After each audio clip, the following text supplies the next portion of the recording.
Salve, salve galera, eu sou o Laércio Zulu, sou mixologista do Grupo São Bento Gastronomia e eu estou aqui no Boteco São Conrado, Pinheiros, pra gente continuar uma prosa muito massa que é recorrente por aqui. O tema vai ser caipirinha. Vamos fazer várias dicas e eu vou continuar essa prosa, só que agora a gente vai tentar, junto, eu e você, entender como que esse coquetel ficou tão popular a nível Brasil, a nível mundo.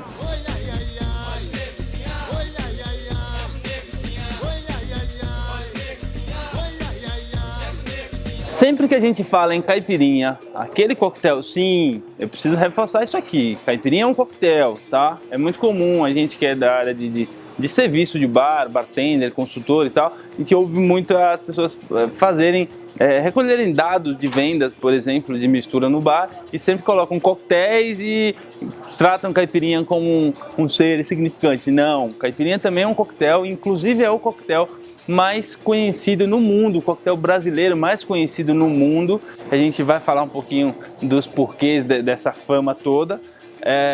E é uma técnica muito, como é que eu posso dizer, replicada dentro do serviço de coquetelaria no mundo inteiro, conhecido também como mudder, ou seja, coquetel macerado de fruta.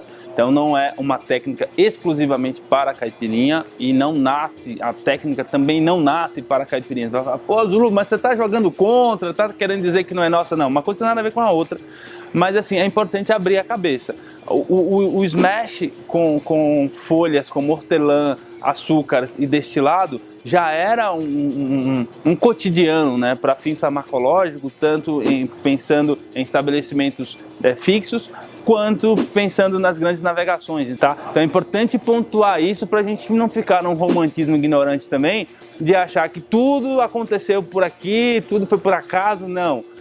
Tinha toda uma influência cultural, uma série de manifestações que foram ali corresponsáveis para a junção do aguardente de cana-de-açúcar feito no Brasil com cítricos e açúcares por aqui. E aí, pegando esse viés histórico aí, a gente vai ter uma possível aí comprovação de origem da caipirinha para as bandas de Piracicaba por volta de 1918, mais ou menos por ali, ou seja, já no comecinho do século XX. Tem aí uma lenda que um fazendeiro criou essa combinação para fim farmacológico.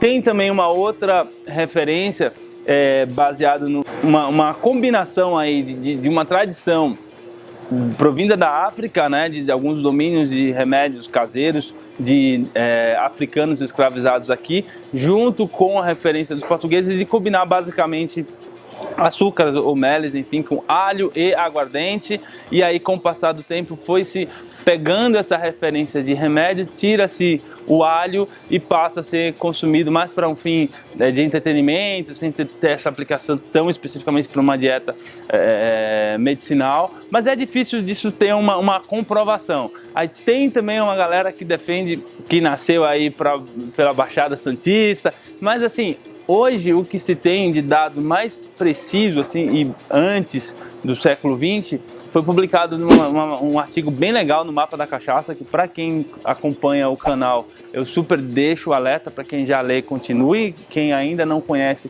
acessa, que é disparado a maior plataforma de conteúdo sobre o destilado brasileiro que a gente tem na história desse país, contribuindo com muita informação, com uma base de pesquisa muito séria, e é por isso que eu estou pegando como referência esse dado aí que é recente, que foi publicado de uma forma muito bacana, que traz uma espécie de comprovação que a caipirinha, na verdade, ela nasce em Paraty.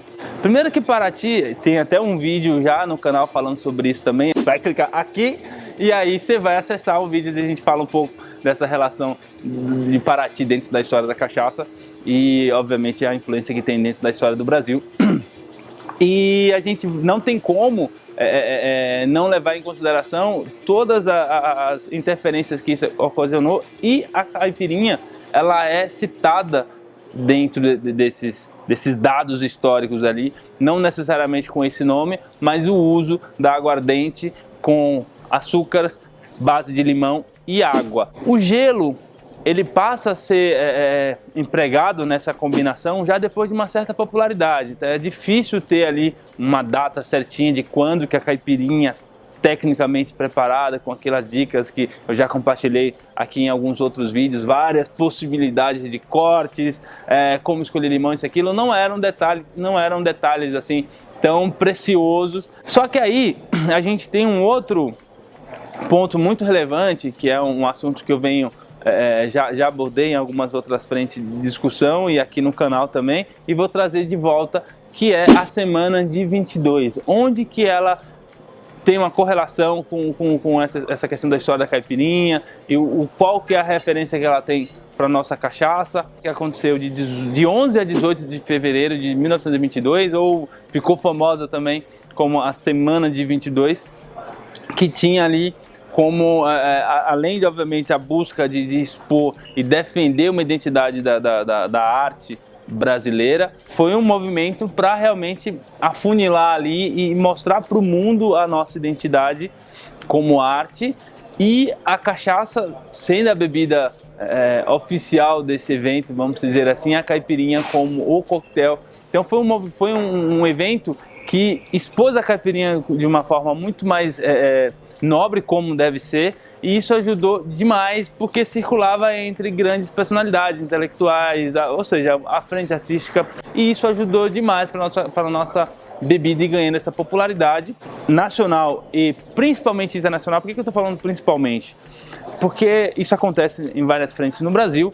Tudo que, por mais que saia daqui, mas que tem um selo internacional, aceitação internacional, o brasileiro acaba acatando. É aquele complexo vira-latista que ainda existe, infelizmente, e aconteceu com a caipirinha também. Em 1997, a gente já tem a caipirinha sendo consumida aqui de uma escala assim gigantesca, de forma muito popular mesmo, bem disseminada dentro dos bares, e alguns movimentos encabeçados pela Associação Brasileira de Bartenders, junto com o Mestre Derivan, que é um exímio bartender, um amigo querido. Inclusive temos um vídeo com o Mestre Derivan onde ele fala um pouco da estrutura da coquetelaria brasileira, que foi um dos cabeças ali, um dos chaves para implantar a caipirinha dentro do International Bartenders Association, que é conhecida como IBA, que é uma instituição que por um tempo normatizou, organizou e ajudou também a propagar um coquetel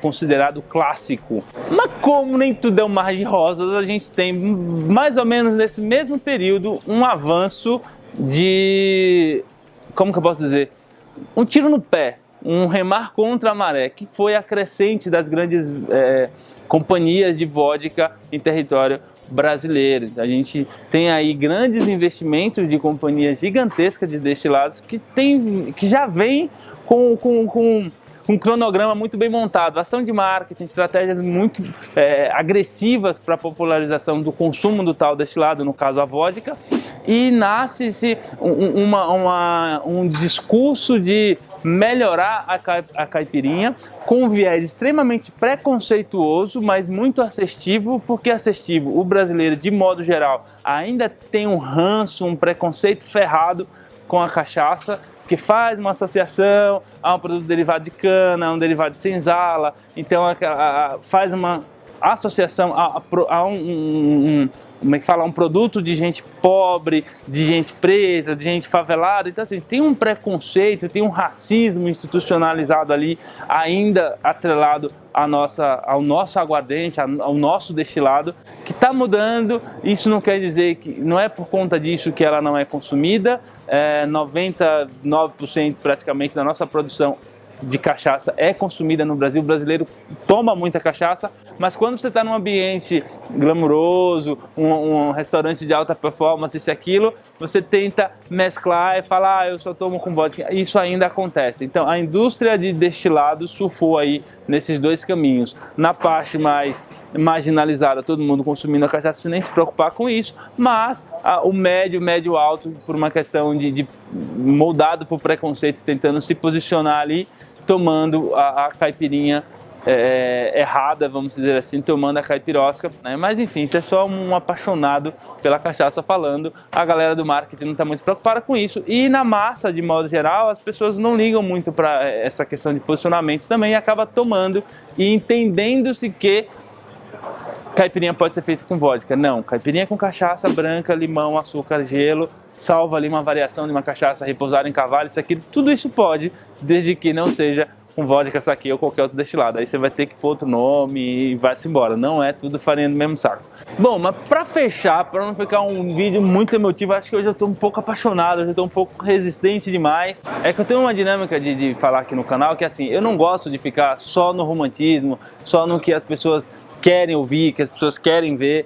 É preciso falar de uma forma mais verdadeira, né, sobre a nossa indústria da cachaça. E assim, um dos pontos mais relevantes é o quanto que tanto destilado, aí a gente vai ter que voltar para os outros vídeos mesmo de história da cachaça, quanto a caipirinha, ela se mantém totalmente baseada em resistência, de base porrada. Apesar de ter uma série de produtores, marcas, e aí eu posso falar disso, eu preciso de umas 2 pessoas para complementar informação. A gente tem marcas de cachaça hoje que ainda traz em seu flyer, em seu material de comunicação um discurso extremamente racista. Isso não é achismo, não é procurar pauta para dar engajamento de vídeo, isso é só um dado. Eu tenho material impresso com trechos com um discurso extremamente racista a respeito do destilado brasileiro. Então é muito delicado falar de cachaça, falar de caipirinha, sem fazer minimamente, trazer essa visão, essa reflexão sobre o quanto de preconceito, o quanto de tabu precisa ser quebrado. Então tem um lado lúdico, importantíssimo, muito romântico a respeito do nosso coquetel, da nossa caipirinha, mas sim, tem uma série de entraves aí que envolve muito mais um reflexo de um racismo estrutural do que qualquer outra coisa. Então por isso que eu fecho esse vídeo propondo uma pesquisa maior a respeito da cachaça, a respeito da história da caipirinha. Para quem acompanha o canal, que o nosso canal ele é um funil, né? Para quem realmente está ligado com o cenário de cachaça, o cenário de coquetelaria, abrir o olho para buscar entender um pouco mais sobre essa base aí da nossa história, da nossa cultura. Espero que vocês tenham gostado desse vídeo e até a próxima.